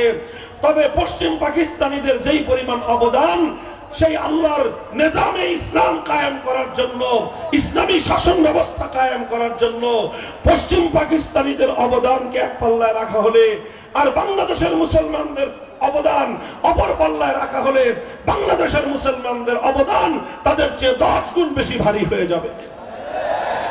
কিন্তু দুর্ভাগ্য আমাদের, আমরা স্বাধীন করলাম, আমরা হিন্দুদের থেকে আলাদা হয়ে মুসলিম রাষ্ট্র গঠন করলাম, এমন একটা রাষ্ট্র যে রাষ্ট্রের সংবিধান হবে কোরআনী সংবিধান, যে রাষ্ট্রের শাসনতন্ত্র হবে ইসলামী শাসনতন্ত্র, যে রাষ্ট্রের নিজাম হবে নিজামে ইসলাম। এরকম একটা স্বপ্ন নিয়ে এদেশের মানুষ হাজার মাইলের দূরত্বের পশ্চিম পাকিস্তানিদের সঙ্গে আমরা বন্ধন গড়ে তুললাম। কিন্তু দুর্ভাগ্য, পশ্চিম পাকিস্তানিরা আমাদের 1947 সালের 15ই আগস্টের স্বাধীনতা অর্জন হওয়ার পর থেকেই ওরা আমাদের সঙ্গে বিমাতাসুলভ আচরণ শুরু করলো, বিশ্বাসঘাতকতা শুরু করলো, গাদ্দারি করা শুরু করলো। আমাদের আলেম সমাজ বারবার তাদেরকে বলল, অঙ্গীকার পুরা করো, জাতির সঙ্গে যে ওয়াদা করে পাকিস্তান গঠন করেছিলে, মুসলমানদের জন্য একটা ভূমি হবে, ভূখণ্ড হবে, একটা দেশ হবে, যেই দেশের শাসনতন্ত্র হবে ইসলামী শাসনতন্ত্র, যেই দেশের আইন হবে আল্লাহর কোরআনের আইন, সেই অঙ্গীকার তোমরা পূরণ করো। পশ্চিম পাকিস্তানি রাষ্ট্রনায়করা বলতো হুজুরদেরকে যে হুজুর আর কয়েকটা দিন সবুর করেন। কেন সবুর করব? তারা বলতো যে রাষ্ট্রটা এখনো শিশু রাষ্ট্র, তো এখনো শিশু রাষ্ট্র হওয়ার কারণে এখন যদি আমরা এই রাষ্ট্রের মুসলমানি করাই তাহলে এই রাষ্ট্রটা টিকবে না। বুঝেন না এই কথা? আরে পোলাপানদের মুসলমানি করায় না, একটু বড় হয়নি। ওই পশ্চিম পাকিস্তানি শাসকরা আমাদের আলেম ওলামারা যখনই দাবি তুলতো যে রাষ্ট্রে মুসলমান বানাও না কেন, কয় হুজুর এই রাষ্ট্রটা শিশু, তো আরেকটু বড় হোক, এরপরে এই রাষ্ট্রকে মুসলমান বানাবো, রাষ্ট্রের মুসলমানি করায় কোরআনী শাসন আমরা কায়েম করব। এই করতে করতে 10 বছর যায়, 15 বছর যায়, 20 বছর যায়। হুজুররা যখনই বলে তখনই তারা বলে যে হুজুর এটা এখনো শিশু রাষ্ট্র, এখনই যদি আমরা এখানে ইসলাম কায়েম করি আমেরিকার সাহায্য পাওয়া যাবে না, ইউরোপ আমাদের থেকে মুখ ফিরিয়ে নেবে, আমরা তখন পৃথিবীতে মাথা উঁচু করে দাঁড়াতে পারবো না। এই নানা রকম অজুহাতে, ছলচাতুরি দিয়ে, অজুহাত দেখিয়ে এদেশের মুসলমানদেরকে 24 বছর পর্যন্ত বঞ্চিত করে রেখেছে। এদেশের মুসলমানদের সঙ্গে 24 বছর পর্যন্ত গাদ্দারি আর বিশ্বাসঘাতকতা করেছে। আমার আব্বাজান মরহুম হযরত শাইখুল হাদিস আল্লামা আজিজুল হক রাহমাতুল্লাহি আলাইহি একটা কৌতুক করে এই ক্ষেত্রে একটা কথা বলতেন যে 24 বছর একই গান শুনাইলো যে রাষ্ট্র এখনো শিশু। যেই ছেলে 24 বছরের শিশু থাকে ও বালেগ হয় না, বললেন যে এটা 90 বছরে আর বালেগ হবে না। কাজে এই রাষ্ট্র আর রাখার দরকার নাই। যেই পাকিস্তান আল্লাহর কোরআনের বিধান বাস্তবায়নের অঙ্গীকার করে প্রতিষ্ঠিত হয়েছিল, 24 বছর পর্যন্ত রাষ্ট্র যদি শিশুই থাকে তাহলে 24 বছরের যে রাষ্ট্র বালেগ হয় না, 24 বছরের যে রাষ্ট্র সে তার প্রাপ্তবয়স্ক হয় না, সে রাষ্ট্রের প্রয়োজন নাই। পাকিস্তান ভেঙে খান খান করে দাও। যখন এইভাবে আলেম সমাজ পাকিস্তানের প্রতি তাদের অনাস্থা জ্ঞাপন করলেন, মুসলমানরা 24 বছর পর্যন্ত কোরআনী সংবিধান চেয়েছে, বারবার তারা বঞ্চিত হলো।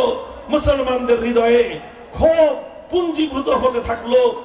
এই সময়ে 1970 সালে এই বঙ্গ জনপদের একজন লিডার, একজন নেতা, তিনি জাতিকে আশ্বস্ত করার জন্য একটা ঘোষণা দিলেন। সেই ঘোষণা হলো যে আমরা যদি বিজয়ী হতে পারি তাহলে কোরআন সুন্নাহ বিরোধী কোনো আইন করব না, কোরআন সুন্নাহ বিরোধী কোনো আইন করবেন না। এই কথাটা কে বললেন? শেখ মুজিবুর রহমান সাহেব। তিনি এই তার জন্মের ইতিহাসে সবচেয়ে ভালো কোনো কাজ যদি করে থাকেন তাহলে তার এই ভালো কাজটা ছিল 1970-এর জাতীয় নির্বাচনের সময় জাতির সঙ্গে তিনি একটা অঙ্গীকার করেছিলেন যে কোরআন সুন্নাহ বিরোধী কোনো আইন তিনি করবেন না। এটা আমাদের মোল্লা মৌলবীদের মুখের কথা নয়, এটা বাংলাদেশের স্বাধীনতার দলিলপত্র ঘেটে দেখেন।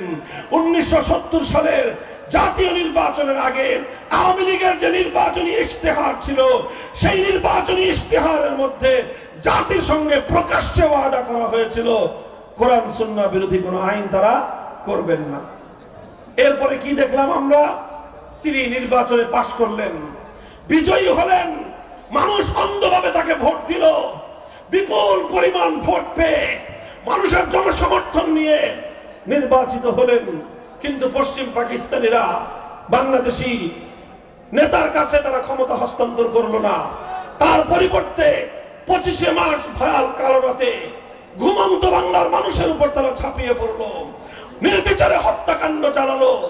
26শে মার্চ বাংলাদেশের পক্ষ থেকে স্বাধীনতা যুদ্ধের ঘোষণা দেওয়া হলো। 9 মাসের রক্তক্ষয়ী মুক্তিযুদ্ধের মধ্য দিয়ে 1971-এর 16ই ডিসেম্বর বাংলাদেশ স্বাধীনতা লাভ করলো। আর এই 9 মাস শেখ মুজিবুর রহমান সাহেব পশ্চিম পাকিস্তানিদের খাস মেহমানদারিতে তিনি আপ্যায়িত হলেন। এরপরে বাংলাদেশ স্বাধীন হওয়ার পর তিনি সেখান থেকে মুক্ত হলেন। মুক্ত হয়ে সোজা গেলেন ইংল্যান্ডে। ইন্দিরা গান্ধীর সঙ্গে তার সাক্ষাৎ হলো, বৈঠক হলো, কথা হলো। ভারতের প্রধানমন্ত্রী ইন্দিরা গান্ধী শেখ মুজিবুর রহমান সাহেব বাংলাদেশে আসার সময় তার মুজিব কোটের পকেটের মধ্যে একটা ছোট চিরকুট ধরিয়ে দিলেন। আর ওই চিরকুটের মধ্যে তাকে অর্ডার করলেন, তাকে নির্দেশ দিলেন যে তুমি গিয়ে তোমার বাংলাদেশে এমন একটা সংবিধান প্রণয়ন করবা যে সংবিধানটা মুসলমানদের সঙ্গে সাংঘর্ষিক হবে, যে সংবিধান ইসলামী আদর্শের সঙ্গে গাদ্দারি হবে, এমন একটা সংবিধান করবা যেই সংবিধানটা কাগজে কলমে বাংলাদেশের সংবিধান হবে, কিন্তু সেই সংবিধানটা হবে ভারতের দালালির সংবিধান। তিনি সেই সংবিধানের মূল 4 নীতি ইন্দিরা গান্ধী নোট করে দিলেন। প্রথম মূলনীতি হবে জাতীয়তাবাদ, দ্বিতীয় মূলনীতি হবে ধর্মনিরপেক্ষতাবাদ, তৃতীয় মূলনীতি হবে গণতন্ত্র, চতুর্থ মূলনীতি হবে সমাজতন্ত্র।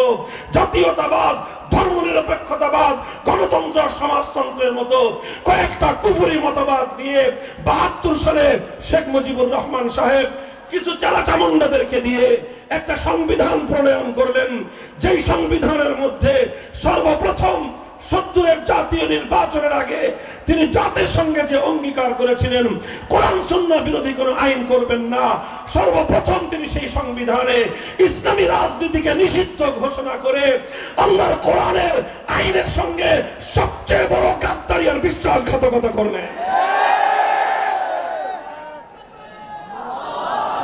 যারা শেখ মুজিবুর রহমান সাহেবের আদর্শের রাজনীতি করতেন বা করেন, আমি জানি আমার এই কথা আপনাদের গায়ের মধ্যে অ্যালার্জির চুলকানির উপদ্রব করতে পারে। আপনারা অ্যালার্জির চুলকানির ঔষধ খাবেন, আমাদের ব্যাপারে ক্ষিপ্ত হওয়ার চেষ্টা করবেন না। যদি সামর্থ্য থাকে প্রমাণ দিয়ে কথা বলুন।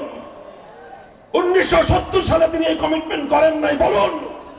উনি 70 সালে বলেন নাই যে কোরআন সুন্নাহ বিরোধী আইন করবেন না, এ কথা প্রমাণ করুন। এরপরে আবার 72 সালে ইসলামী রাজনীতি তিনি নিষিদ্ধ করেন নাই, এ কথা প্রমাণ করুন। তিনি ধর্মনিরপেক্ষতার মতো কুফরি একটা মতবাদ দিয়ে মুসলিম দেশের সংবিধানকে কলুষিত করলেন, কলঙ্কিত করলেন, জাতির সঙ্গে গাদ্দারি করলেন, বিশ্বাসঘাতকতা করে ভিনদেশী ভারতের প্রধানমন্ত্রীর সেবা দাসত্বের পরিচয় দিলেন। এটা হলো আমাদের জন্য দুর্ভাগ্যজনক ইতিহাস, মর্মান্তিক ইতিহাস। এই সংবিধান আমার দেশের উপর চেপে আসার পর পাকিস্তান আমলে নাম কাওয়াস্তে যাও কিছু ইসলাম ছিল, ইসলামী শাসন তো ছিল না। এখন বাংলাদেশে এসে কোরআন সুন্নাহ বিরোধী কোন আইন তৈরি না করার অঙ্গীকার করার পর তিনি যেটা করলেন সেটা হলো আক্ষরিক অর্থে বাংলাদেশে ইসলামকে তিনি নিষিদ্ধ করলেন। এর ফলাফল তিনি পেলেন বেশি দিন লাগে নাই। 15ই আগস্ট 1975 সালে হিসাব নিকাশ পরিপূর্ণ তাকে আল্লাহর পক্ষ থেকে চুকায় দেওয়া হলো। গাদ্দারির পরিণাম তিনি পরিপূর্ণভাবেই পেলেন। এ কথা বলতে আমাদের কোনো দ্বিধা নাই। শেখ মুজিবুর রহমান সাহেব 72 সালে জাতির সঙ্গে গাদ্দারি করেছিলেন। এই কথা দৃঢ় ভাবে বলতে হবে। যার রক্তের সঙ্গে, যার রাজনীতির ইতিহাসের সঙ্গে জাতির সঙ্গে গাদ্দারির ইতিহাস থাকে, সে কোশ্চিন কেন কোন জাতির পিতা হতে পারে না।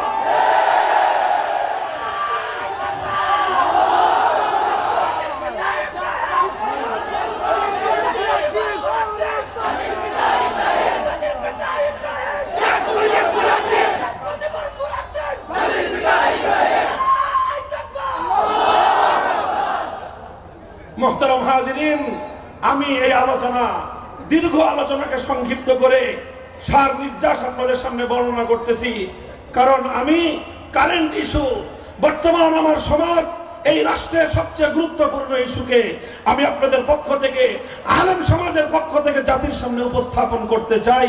এজন্যই আমি এই ইতিহাস বলতেছি।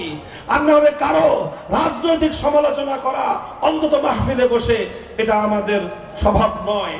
কিন্তু যেটা জাতির প্রসঙ্গ, যেটা ইসলামের প্রসঙ্গ, যেটা ইসলামের অস্তিত্বের প্রসঙ্গ, যেটা ঈমান এবং কুফরের মাসআলা, সেটাকে কোনো কৌশলের দোহাই দিয়ে, হিকমতের দোহাই দিয়ে সে বক্তব্য থেকে নীরব থাকা, এটা অন্য কেউ করতে পারলেও আলেম সমাজের পক্ষে করা উচিত হবে না। 75 সাল গেল, উনি ওনার যেই ইসলামের সঙ্গে কমিটমেন্টের বরখেলাপ করেছিলেন, ওয়াদার বরখেলাপ করেছিলেন, তার প্রাপ্য তিনি আল্লাহর পক্ষ থেকে পরিপূর্ণ পেয়ে গেলেন। পরবর্তী রাষ্ট্রনায়ক যারা আসলো, তারা নামকাওয়াস্তে কিছু সংস্করণ আনার চেষ্টা করলো। এমন কিছু সংস্কার আনলেন যেই সংস্কারের মাধ্যমে অনেক কিছু হওয়া সম্ভব ছিল, কিন্তু সংবিধানের মধ্যে স্ববিরোধিতার কারণে মুসলমানরা, এদেশের মুসলিম জাতিসত্তা গঠনের 1000 বছরের যে প্রয়াস ছিল, সেই প্রয়াস এবং সেই চেষ্টা বারবার মুখ থুবড়ে পড়েছে। যা আমাদের সংবিধানে নতুন করে সংযুক্ত হলো বিসমিল্লাহির রহমানির রহিম। আমাদের সংবিধানে ধর্মনিরপেক্ষতাকে বাতিল করে দিয়ে আল্লাহর উপর অবিচল আস্থা এবং বিশ্বাস সংযুক্ত হলো। এরপরে রাষ্ট্র ধর্ম ইসলাম হলো। এগুলো সামান্য সামান্য অগ্রগতি ছিল। তবে বাংলাদেশের আইনের মধ্যে আল্লাহর আইন বিরোধী কোন আইন তৈরি না করতে পারার এই ঈমানের অনিবার্য ধারা কখনোই বাংলাদেশের সংবিধানে বিগত 53 বছর সংযুক্ত হয় নাই।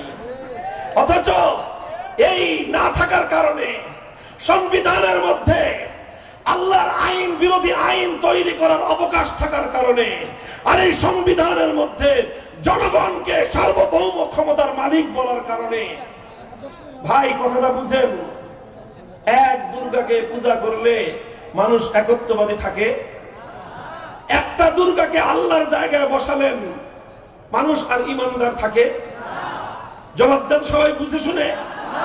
কেউ যদি শুধুমাত্র একটা মূর্তিকে পূজা করলো, সে আল্লাহর স্থানে একটা মূর্তিকে বসালো, তাহলে সেই মানুষটা যদি ইমানদার না থাকতে পারে, আর সেই একই কাজ যে আইন তৈরি করবার সার্বভৌম ক্ষমতা একমাত্র কার? তাহলে আপনি যখন এক আল্লাহর সার্বভৌম ক্ষমতার, সার্বভৌম আইন তৈরি করার আল্লাহর একমাত্র ক্ষমতাকে আল্লাহর কাছ থেকে কেড়ে নিয়ে আপনি যখন 18 কোটি 20 কোটি জনগণকে দিয়ে দিলেন, আপনি 20 কোটি দুর্গার পূজা করলেন। এক দুর্গাকে পূজা করে যদি হিন্দুরা মুশরিক হয়, তাহলে আপনি 20 কোটি দেবতা বানায় আল্লাহর সমকক্ষ সাব্যস্ত করে আপনি কিভাবে ইমানদার থাকতে পারেন? এটা অন্য কারো বুঝে আসলেও আল্লাহর কোরআন এই কথাকে সমর্থন করে না। আজ আমরা এই অভিশপ্ত ধারায় রয়েছি। আমাদের বাংলাদেশের সংবিধানের মধ্যে জনগণকে সকল আইনের সার্বভৌম ক্ষমতার মালিক বানানো হয়েছে, আর জনগণের পক্ষ থেকে তাদের ভোটে নির্বাচিত জাতীয় সংসদকে সার্বভৌম ক্ষমতা দেওয়া হয়েছে। অর্থাৎ জাতীয় সংসদের সদস্যরা যেই আইন করবে সেটাই চূড়ান্ত আইন। জাতীয় সংসদ যদি আল্লাহর কোরআনের আইনকে বাতিল করে দেয়, নাউযুবিল্লাহি মিন যালিক, সেই আল্লাহর কোরআনের আইন বাতিল হয়ে যায়। এভাবে আল্লাহর একমাত্র ক্ষমতার মসনদ, চূড়ান্ত আইন তৈরি করবার ক্ষমতার মসনদে আল্লাহ থেকে কেড়ে নিয়ে জাতীয় সংসদের সদস্যদেরকে জাতীয় সংসদকে প্রদান করার মাধ্যমে এই রাষ্ট্র একটা শিরকি রাষ্ট্রে পরিণত হয়েছে। আর এর অভিশাপ প্রতিটা মুসলমানকেই বহন করতে হয়। এর অভিশাপের দায় আমাদের আলেম ওলামা সহ প্রত্যেকটা ধর্মপ্রাণ মুসলমানকেও এই অভিশাপের দায় মাথায় নিয়ে ঘুরতে হয়। বাংলাদেশে অনেক কিছু চাইলেও আমরা করতে পারি না, কারণ সংবিধানের মধ্যে সব কুফরি বিষয়গুলো বাধ্যতামূলক করে দেওয়া হয়েছে। ছোট্ট দুটো দৃষ্টান্ত দিয়ে আমি আপনাদের সামনে, একটু মনোযোগ দিয়ে বুঝেন। আমাদের বাংলাদেশে একটা রাজনৈতিক দল ছিল, ইসলামিক রাজনৈতিক দল। দলটার নাম ছিল ইসলামী শাসনতন্ত্র আন্দোলন। জানেন? আপনি নামটা শুনেছেন? ইসলামী শাসনতন্ত্র আন্দোলন। এদেশের শীর্ষস্থানীয় ওলামায়ে কেরাম ঐক্যবদ্ধভাবে এই আন্দোলনটা গড়েছিলেন। কেন? বাংলাদেশে মানব রচিত শাসনতন্ত্র বাদ দিয়ে আল্লাহর আইনের শাসনতন্ত্র তারা বাস্তবায়ন করবেন এই জন্য। কিন্তু যখন এই 111 সরকার রাজনৈতিক দলগুলোকে রাজনীতি করার জন্য নির্বাচন কমিশনের নিবন্ধন বাধ্যতামূলক করে দিল, তখন ইসলামী শাসনতন্ত্রের তৎকালীন দায়িত্বশীল যারা ছিলেন তারা ইসলামী শাসনতন্ত্র নামে নিবন্ধন পাওয়ার জন্য আবেদন করলেন নির্বাচন কমিশনের কাছে। নির্বাচন কমিশন বলল যে বাংলাদেশ হলো কুফরি শাসনতন্ত্র, আপনারা ইসলামী শাসনতন্ত্র চাইলে এদেশে রাজনীতি করতে পারবেন না। তাহলে কি করা যায়? ইসলামী শাসনতন্ত্র দাবি করা যাবে না, এই নাম নিষিদ্ধ, সুতরাং আপনাদেরকে শাসনতন্ত্র শব্দ বাদ দিয়ে তারপরে অনুমোদন নিতে হবে। বাধ্য হয়ে বেচারারা সেটাই করলেন, ইসলামী শাসনতন্ত্র থেকে শাসনতন্ত্র নাম বাদ দিয়ে ইসলামী আন্দোলন নামেই তাদেরকে নিবন্ধন নিতে হয়েছে। এটা আমাদের হৃদয় রক্তক্ষরণের ইতিহাস। আমি জানি না আপনাদের হৃদয় রক্তক্ষরণ হয় কিনা, কিন্তু আমি যখন বিবেচনা করি, হায় এই দেশ, এদেশ থেকে শাহজালাল এজন্য গৌর গোবিন্দকে বিতাড়িত করেছিলেন। এই সেই দেশ যেই দেশের জন্য হাজী শরীয়তুল্লাহ ফরজি আন্দোলন করেছিলেন, বাংলার মানুষ যেন ফরজ বিধান পালন করতে পারে। আর আজ হাজী শরীয়তুল্লাহ রক্তের উপর দাঁড়িয়ে স্বাধীন দেশে ইসলামী শাসনতন্ত্র শব্দটাও আমাদের উচ্চারণ করার অধিকার নাই। এই বুঝি মুসলমানদের দেশ? এর চেয়েও মর্মান্তিক দুঃখজনক ঘটনা হলো আরেকটা রাজনৈতিক সংগঠন, নাম হলো বাংলাদেশ জামায়াতে ইসলামী। নাম শুনেছেন? ভাই, তাদের সঙ্গে আমাদের আলেম ওলামাদের, কওমি ওলামাদের অনেকগুলো মৌলিক বড় বড় মতপার্থক্য আছে। মতপার্থক্যগুলো তার আপন জায়গায়, সেই মতপার্থক্য আমাদের সাথে তাদের এখনো নিরসন হয় নাই, মীমাংসা হয় নাই। আমরা তাদের সেই সকল মতপার্থক্যপূর্ণ মতবাদগুলো আমরা মেনে নেই নাই, এজন্যই তাদের সঙ্গে আমাদের কিছু মতবিরোধ রয়ে গেছে। সেটা ভিন্ন চ্যাপ্টার, ভিন্ন আলোচ্য বিষয়। কিন্তু আপনারা জানেন, একটা সময়ে বাংলাদেশের সর্বোচ্চ আদালত হাইকোর্ট থেকে বাংলাদেশ জামায়াতে ইসলামীর নিবন্ধন বাতিল করে দিয়েছিল। জানেন কেন বাতিল করেছিল? এটা কি জানেন? কেন বাতিল করেছিল? 1971 সালে তাদের ভূমিকা বিতর্কিত ছিল এই জন্য না। কেন বাতিল করেছিল? তারা আম্বিয়ায়ে কেরামকে মাসুম মানে না, সাহাবায়ে কেরামকে মেয়ারে হক মানে না, এই জন্য না, এইসব কারণে নয়। জামায়াতে ইসলামের নিবন্ধন বাতিল করেছিল কারণ তাদের সংবিধানের মধ্যে একটা মৌলিক ভালো কথা ছিল। সেই ভালো কথাটা হলো সংবিধানের মধ্যে তাদের আল্লাহর সার্বভৌমত্বের কথা বলা হয়েছিল। অর্থাৎ আইন তৈরি করবার চূড়ান্ত ক্ষমতা একমাত্র কার? আরে ভাই, ইসলামী রাজনীতির মূল কথাই তো এটা। যারা ইসলামী রাজনীতি করে, চাই সেটা সালাফিরা করুক, চাই সেটা আহলে হাদিসরা করুক, চাই সেটা হানাফিরা করুক, চাই সেটা বেরলভীরা করুক, চাই সেটা সুন্নিরা করুক, যারাই করুক, সকল ইসলামী রাজনীতির মূল কথা হলো আইন চলবে কার?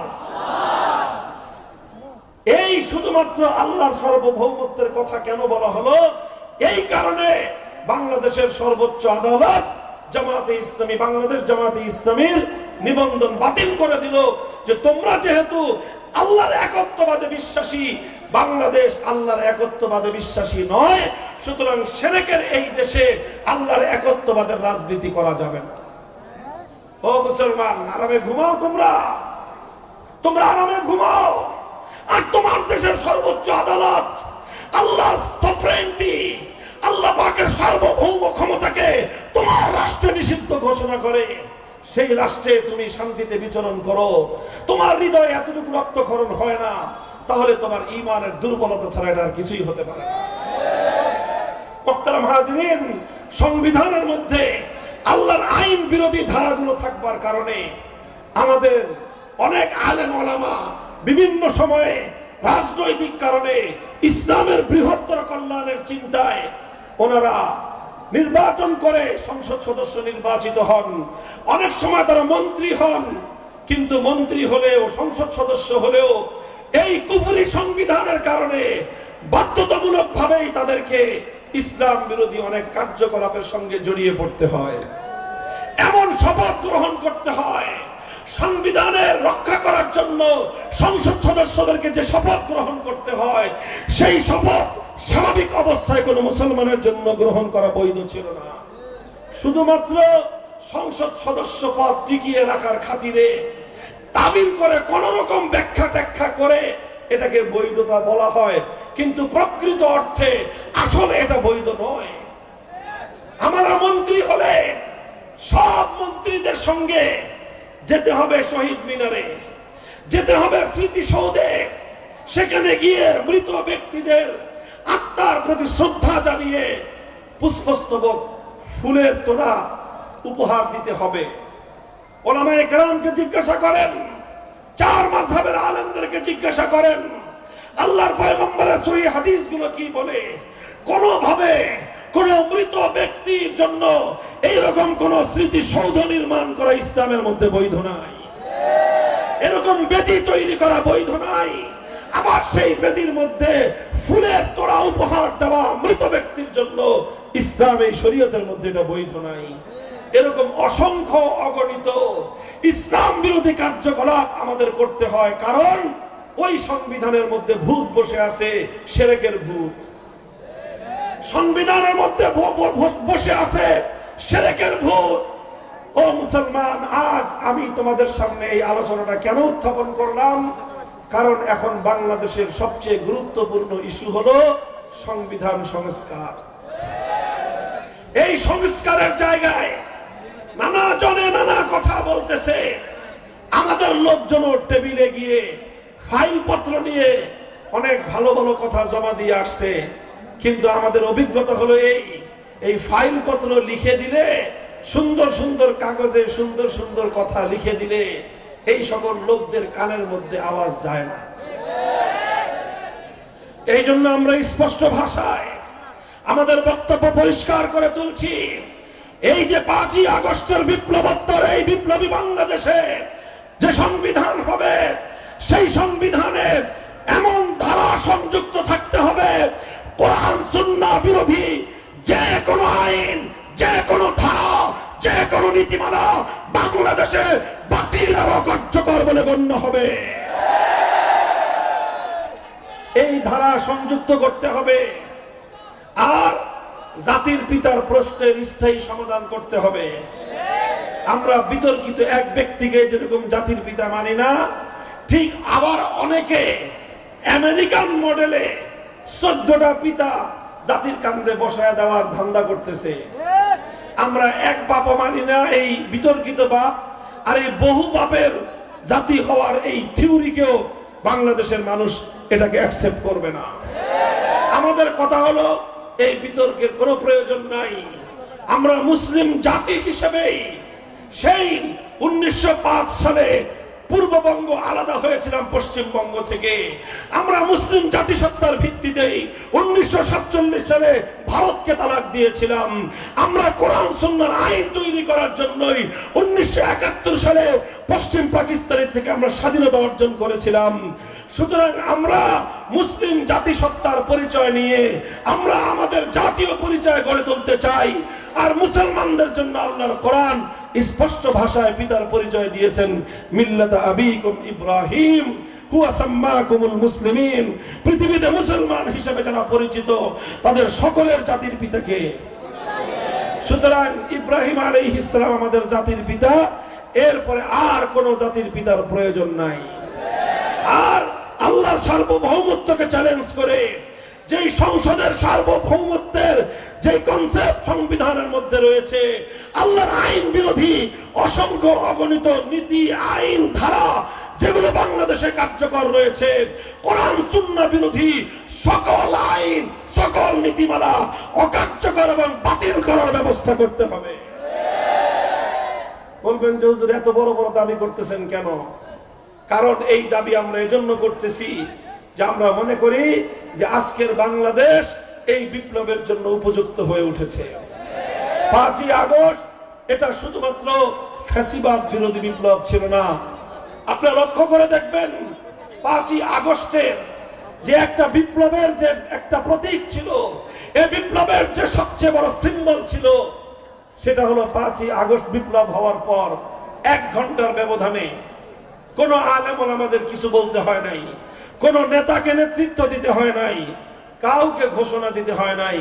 টেকনাফ থেকে তেতুলিয়া পর্যন্ত শিরকের সংস্কৃতি, শিরকের প্রতীক, দেব দেবীর মূর্তি, যত নেতা নেত্রীর মূর্তি, এদেশের তৌহিদ প্রিয় জনতা মুহূর্তের মধ্যে সমস্ত মূর্তি ভেঙে গুড়িয়ে দিয়েছে। মূর্তির মাথায় বসে এদেশের মানুষ পেশাব করে প্রমাণ করে দিয়েছে এদেশের মানুষ কোন মূর্তির কালচারকে আর বরদাস্ত করবে না। কাজেই একটা মাত্র প্রতীক যেটা 5ই আগস্টের বিপ্লবের প্রতীক হিসেবে চিহ্নিত করা যায়, সেটা হলো মূর্তিকে উৎখাত করার এই প্রতীক। কাজেই এখান থেকে স্পষ্ট লক্ষণ পাওয়া যায়, যদিও 5ই আগস্টের বিপ্লব পূর্ণাঙ্গ ইসলামের বিপ্লব নয়, তবে 5ই আগস্টের বিপ্লবের মাধ্যমে সেই ফ্যাসিবাদ উৎখাত হয়েছে যারা আল্লাহর জমিনে ইসলামী বিপ্লবের পথে 50 বছর ধরে সবচেয়ে বেশি বাধা এবং অন্তরায় তৈরি করেছে। আমি আপনাদের মঞ্চে বসে তাদের নেত্রীকে সতর্ক করেছিলাম, নিজের বাপ দাদার মূর্তি বানানো এটা মুহাম্মদুর রাসূলুল্লাহ সাল্লাল্লাহু আলাইহি ওয়াসাল্লামের আদর্শ নয়, বরং মুহাম্মদুর রাসূলুল্লাহ সাল্লাল্লাহু আলাইহি ওয়াসাল্লামের আদর্শ কি ছিল? মক্কা বিজয়ের সময় আল্লাহর নবী পবিত্র আল্লাহর ঘর বাইতুল্লাহ শরীফের 360 মূর্তি ভেঙেছিলেন। আর 360 মূর্তির মধ্যে একটা মূর্তি ছিল আমার নবীজির বাবা পূর্বপুরুষ হযরত ইব্রাহিমের মূর্তি। আল্লাহর নবী সেই মূর্তিটাকেও ছাড় দেন নাই, বরং আল্লাহর নবী সবচেয়ে বেশি ক্ষোভ নিয়ে, সবচেয়ে বেশি রাগ নিয়ে ইব্রাহিম আলাইহিস সালামের মূর্তিকে ভেঙে গুড়িয়ে দিয়েছিলেন। ইব্রাহিম আলাইহিস সালামের মূর্তি ভাঙার আগে আল্লাহর নবী বলেছিলেন, কাতালাহুমুল্লাহ, যারা ইব্রাহিম আলাইহিস সালামের মূর্তি বানায় তাদের উপর আল্লাহর অভিশাপ পড়ুক। যে ইব্রাহিম সারা জীবন মূর্তিকে ধ্বংস করার জন্য জীবনকে ওয়াকফ করলেন, আজ তার কিছু কুলাঙ্গার পুত্ররা সেই ইব্রাহিম আলাইহিস সালামের মূর্তি বানিয়েছে। এজন্য আল্লাহর নবী তাদের প্রতি সবচেয়ে বেশি ক্ষোভ প্রকাশ করেছিলেন। আমি বলেছিলাম, সুতরাং নিজের বাপ দাদার মূর্তি ভাঙা মুহাম্মদুর রাসূলুল্লাহর আদর্শ, আর নিজের বাপ দাদা পূর্বপুরুষদের মূর্তি বানায় যারা, তারা আল্লাহর পয়গম্বরের আদর্শের অনুসারী নয়, তারা আবু জাহালের প্রেতাত্মা। এই কথাটা নাকি ওনার কলিজার মধ্যে গিয়ে আঘাত লাগছে। আমাকে অনেকেই বলছে, অনেকেই জিজ্ঞাসা করে যে ভাই আমার বিরুদ্ধে এত খেপলো কেন? গোটা রাষ্ট্রযন্ত্র নিয়ে, গোটা রাষ্ট্রের সকল শক্তি নিয়ে, গোটা পুলিশ বাহিনী, গোটা সকল সমস্ত গোয়েন্দা সংস্থাগুলোকে নিয়ে, গোটা রাষ্ট্রকে নিয়ে আমি একজন ব্যক্তি, সাধারণ মানুষ, আমার বিরুদ্ধে উনি এইভাবে যুদ্ধে ঝাঁপিয়ে পড়লেন কেন? কয় হুজুর জানেন না, আপনাদের কলিজার ভিতরে আঘাত করছেন। আমি গেলাম, কলিজার ভিতরে কেমনে আঘাত করলাম? কয় যে আপনি তারে মূর্তির কারণে এত কঠোর কথা বলছেন, এই কঠোর কথা উনি সহ্য করতে পারে নাই, এই জন্য যত ভাবে পারে আপনার কাছ থেকে প্রতিশোধ দিয়ে ছাড়বে। এই কথা শোনার পরে দেখলাম যে দুনিয়াতে আর কাউরে কিছু বলে লাভ নাই। বললাম, আলাল্লাহি তাওয়াক্কালনা, আল্লাহ তোমার উপর ভরসা করলাম, দেখি তোমার উপর ছেড়ে দিলাম সবকিছু, যা আছে কপালে তুমি কোন পর্যন্ত নিয়ে যাও দেখি। আলহামদুলিল্লাহ 3 বছর পরে এসে আল্লাহর শুকরিয়া আদায় করে বলি, আল্লাহ পাক রব্বুল আলামিন তার পথের একজন সামান্য পথিককে আল্লাহ সাহায্যকারী হিসেবে আল্লাহ সাহায্য না করে একা ছেড়ে দেন না। আল্লাহ ছেড়ে দেন নাই। আমরা সেদিন একটা মূর্তির বিরুদ্ধাচরণ করেছিলাম, বলেছিলাম বাংলাদেশের জনগণের সম্পদ দিয়ে সবচেয়ে বড় মেগা প্রজেক্ট পদ্মা সেতু প্রজেক্টের কপালের উপর বিশাল দেবতা বানানো বাংলার তৌহিদি জনতা ভালো চোখে দেখে না। মূর্তিটা বসাইতে পারেন নাই, তিনি মূর্তিটা বসাইতে পারেন নাই। এই রাগ আর ক্ষোভ সব গিয়ে পড়ছে মামুনুল হকের উপরে।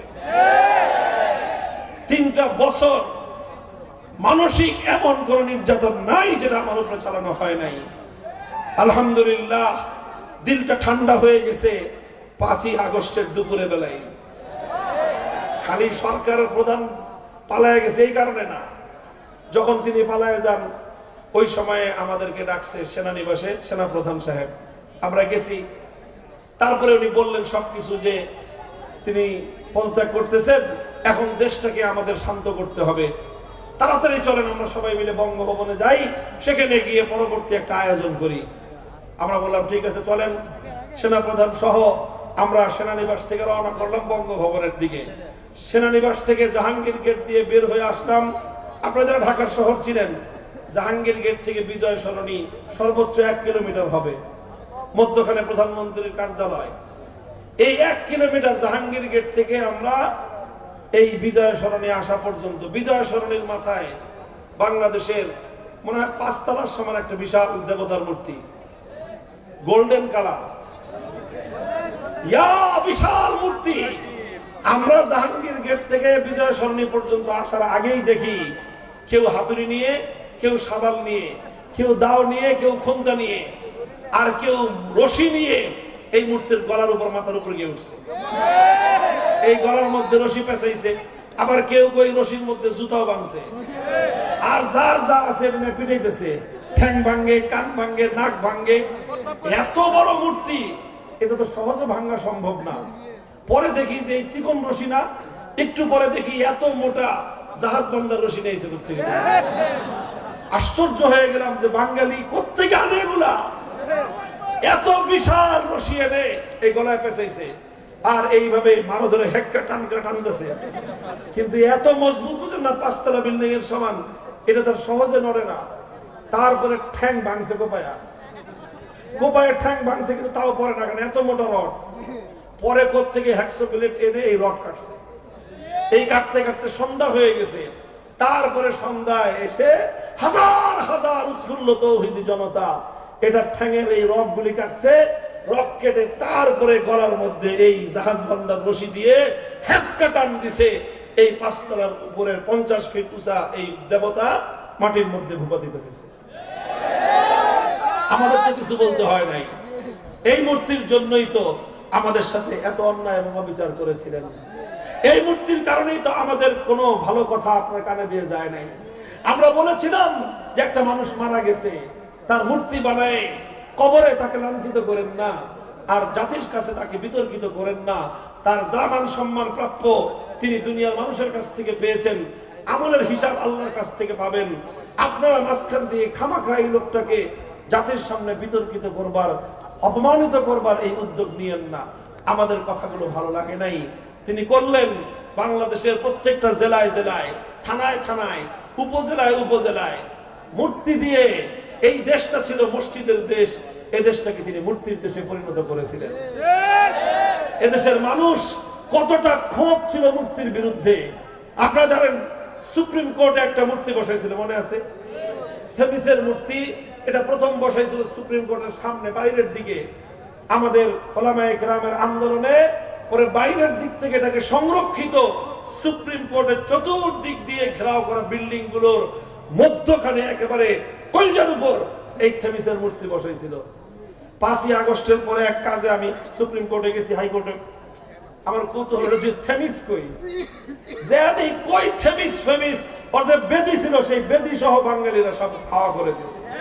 ওই থেমিস মূর্তির আর কোনো নাক নিশানা কোনো কিছুই খুঁজে পাওয়া যায় নাই, কই গেছে এটা আল্লাহই জানে। আলহামদুলিল্লাহ, এটা প্রমাণ করে বাংলার মানুষের হৃদয়ে আজও শাহজালালের চেতনা বিদ্যমান। যখনই এদেশে কোন গৌর গোবিন্দের আবির্ভাব হবে, শাহজালালের সন্তানরা আল্লাহু আকবার বলে আবার ঝাঁপিয়ে পড়বে।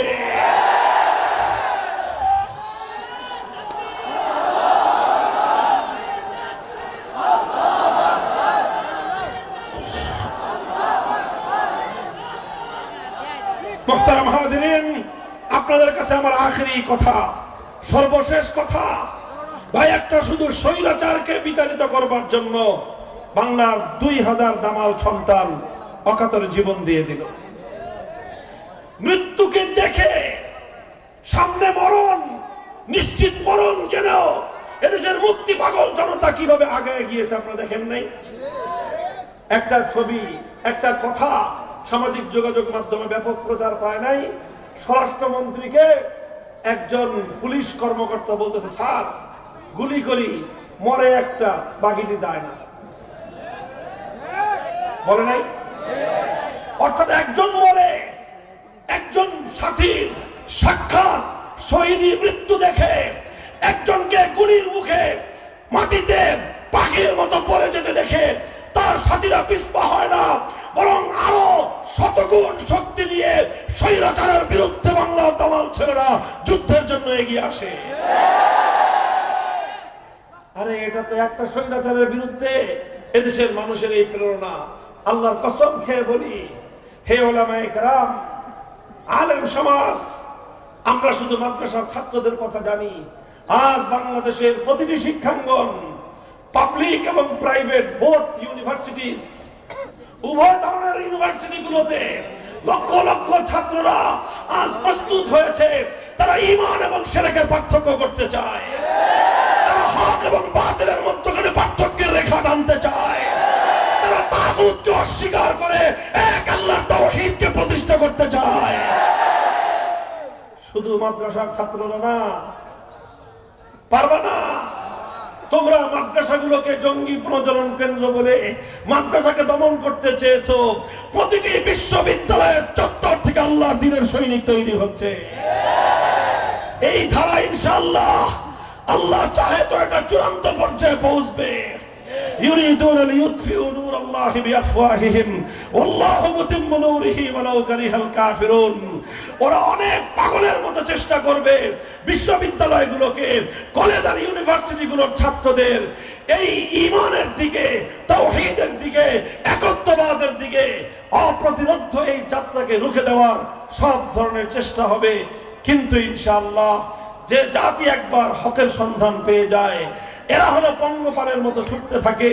পঙ্গপাল যেরকম যখন মোমের আগুন দেখে, তখন পৃথিবীর কোনো বাধা এই ছোট্ট পঙ্গপাল গুলোকে মোমের আগুনে ঝাঁপিয়ে পড়া থেকে রোধ করতে পারে না। যারা একবার তাওহীদের আলো দেখেছে, যারা একবার ইসলামের এই সৌন্দর্যের প্রতি আকৃষ্ট হয়েছে, যারা একবার তাওহীদের অমীয় সুধা পক্ষে ধারণ করেছে, এ জাতি আজ না হয় কাল আল্লাহর জমিনে ইসলামের বিপ্লব আনবেই, বিপ্লব আনবেই, বিপ্লব আনবে ইনশাআল্লাহ।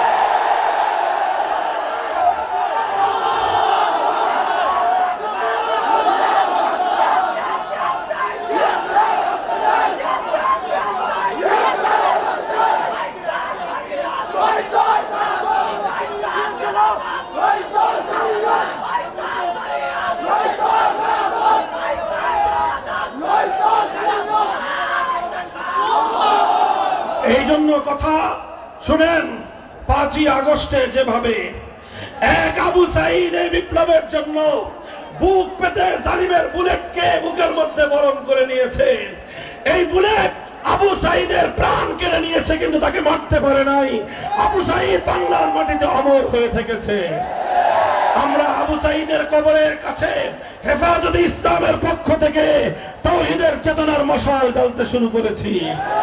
আমরা বলি ইনশাআল্লাহ সুম্মা ইনশাআল্লাহ 5ই আগস্টের বিপ্লব, এটা ইসলামী বিপ্লবের সূর্যোদয়ের আগের সুবহে জাদিদ। এই সকাল, এই প্রভাতের আলো একটা নতুন সূর্যোদয়ের স্পষ্ট ইঙ্গিত দিচ্ছে। আর সেই সূর্যের উদয় হবে ইসলামী বিপ্লবের সূর্যের উদয়। সেই বিপ্লবের জন্য চোখের অশ্রুর প্রয়োজন হবে, চোখের অশ্রু দিতে হবে।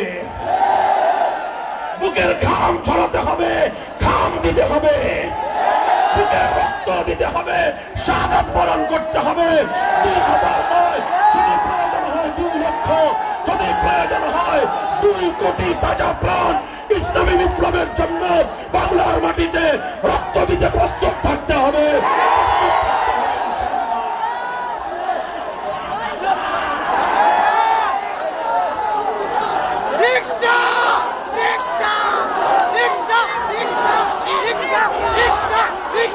ধন্যবাদ, কবুল করেন। শুনেন, প্রস্তুতি গ্রহণ শুরু করেন, প্রস্তুতি গ্রহণ শুরু করেন।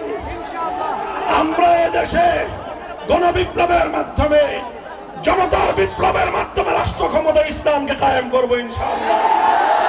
কোন আপোষকামিতার মাধ্যমে নয়, আপোষকামিতার চূড়াই পথে নয়, কোন কুফরি মতবাদের কাছে মাথা নত করে নয়। গণবিপ্লবের মাধ্যমে রক্তের স্রোত বেয়ে ইসলাম রাষ্ট্র ক্ষমতায় অধিষ্ঠিত হবে ইনশাআল্লাহ। প্রস্তুতি নেন, প্রস্তুতি ইনশাআল্লাহ। আপনি আছেন তো? আল্লাহ পাক কবুল করেন, তৌফিক দান করেন। আমার জন্য আফিয়াতের দোয়া করবেন, কবুলিয়তের দোয়া করবেন।